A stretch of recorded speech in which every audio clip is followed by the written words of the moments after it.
अरे माँ जी, जल्दी चलिए, देखिए आपके घर के बाहर एम्बुलेंस आई है। गायत्री भागती हुई दरवाजे पर आती है। तभी उसकी बहू चांदनी को एम्बुलेंस से बाहर लाया जाता है। हे भगवान, ये मेरी बहू को क्या हो गया? एक्सीडेंट हो गया माँ जी। अरे लेकिन ये कैसा एक्सीडेंट है? चोट तो कहीं नजर नहीं आ रही। अरे माँ जी, दिमाग में अंदरूनी चोट लगी है और ये अपनी याददाश्त खो बैठी है। हैं? मेरी बहू याददाश्त खो बैठी है, अब क्या होगा? अब फिक्र मत करिए, बस इनका अच्छे तरीके से ख्याल रखिए। मैंने दवाइयाँ दे दी हैं, अब मैं चलता हूँ। अगले दिन, अब तेरी तबीयत कैसी है बहू? बहू? किसकी बहू? हम भैरवगढ़ के ठाकुर विक्रम सिंह की बेटी रूपवती हैं। हम एक राजकुमारी हैं और तुम हमारी दासी हो बुढ़िया। अरे बेटा विशाल, बहू कैसी बहकी बातें कर रही है। अरे कुछ मत पूछो माँ, रात को मुझसे अपने पैर दबा रही थी। सर पर चोट लगने की वजह से इसका दिमाग पूरी तरह खराब हो गया है और ये अपने आप को राजकुमारी समझ रही है। तभी वहां चांदनी आ जाती है। तुम दोनों यहाँ क्या खुसुर फुसुर कर रहे हो? कहीं तुम दोनों मिलकर हमारे खिलाफ कोई षड्यंत्र तो नहीं रच रहे हो? हम तुम्हारा सर तलवार से उड़वा देंगे, समझे? अरे नहीं नहीं राजकुमारी जी, हम तो आपके सेवक हैं। भला हमारी इतनी हिम्मत? कहिए, आपने यहाँ हॉल में आने का कष्ट कैसे किया? हमें बहुत भूख लगी है। ए दासी, जल्दी से हमारे लिए भोजन का प्रबंध करो। आज हम शाही कबाब खाएंगे। विशाल अपनी माँ को चांदनी की बात मानने के लिए इशारा करता है। ठीक है राजकुमारी जी, मैं अभी आपके लिए भोजन लेकर आती हूँ। इस तरह विशाल और उसकी माँ ना चाहते हुए भी चांदनी की जी हजूरी में लगे रहते हैं। लाओ माँ, जल्दी से मेरा टिफिन दो, मुझे देर हो रही है। अरे ठहर जा, जरा दम तो लेने दे मुझे। सारे घर का काम मुझे अकेली को करना पड़ता है। तेरी बीवी तो राजकुमारी बनी बैठी है, सारा दिन हुक्म चलाती रहती है। अरे माँ, मेरा भी तो यही हाल है। फिलहाल तुम मेरा टिफिन दे दो, मैं चला। रुको, कहाँ जा रहे हो? अरे मर गया रे, ये कहाँ से आ धमकी?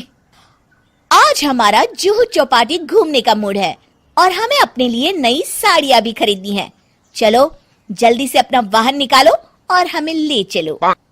अरे अब तो मैं गया काम से। अगर आज मैं वक्त पे ऑफिस नहीं पहुंचा तो मेरा बॉस मुझे नौकरी से निकाल देगा। मरता क्या न करता। आखिरकार विशाल चांदनी को घुमाने ले जाता है और चांदनी अपने लिए ढेर सारी शॉपिंग भी करती है। ए दासी, टीवी पर कपिल शर्मा के आने का समय हो गया है, जल्दी से टीवी शुरू करो। अरे वाह, कपिल शर्मा तुझे याद है, बाकी कुछ याद नहीं। बहू तू तो बड़ी चालू लगती है, अपने फायदे की हर चीज तुझे याद रहती है। मैं तो तेरी इस अजीब बीमारी से परेशान हो गई हूँ।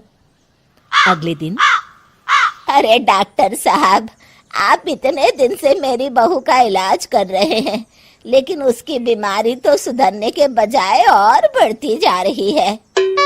अरे माँ जी, ये दिमागी बीमारी है। बेचारी की याददाश्त चली गई है, वापस आने में थोड़ा वक्त तो लगेगा ही ना।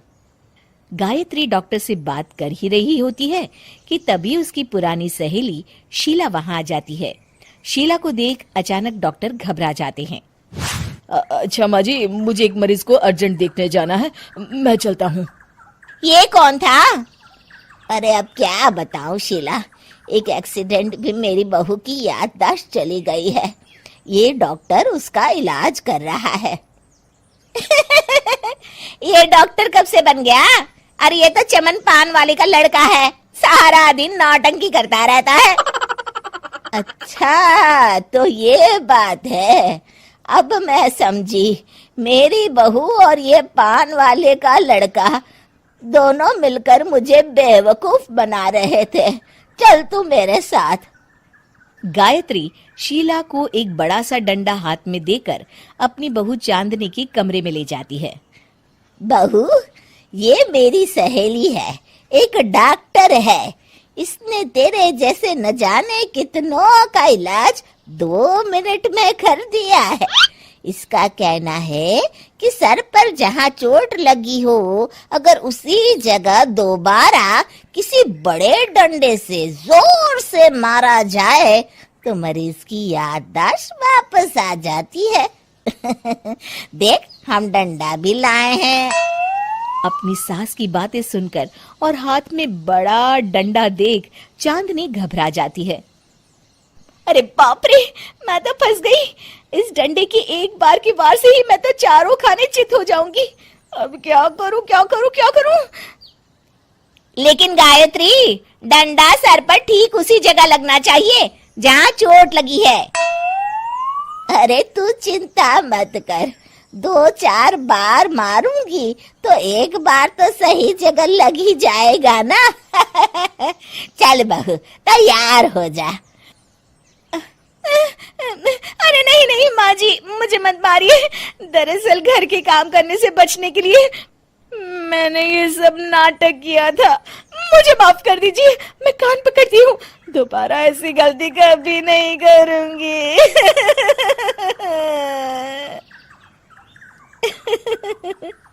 क्यों दोस्तों, कहानी कैसी लगी हमें जरूर बताइएगा।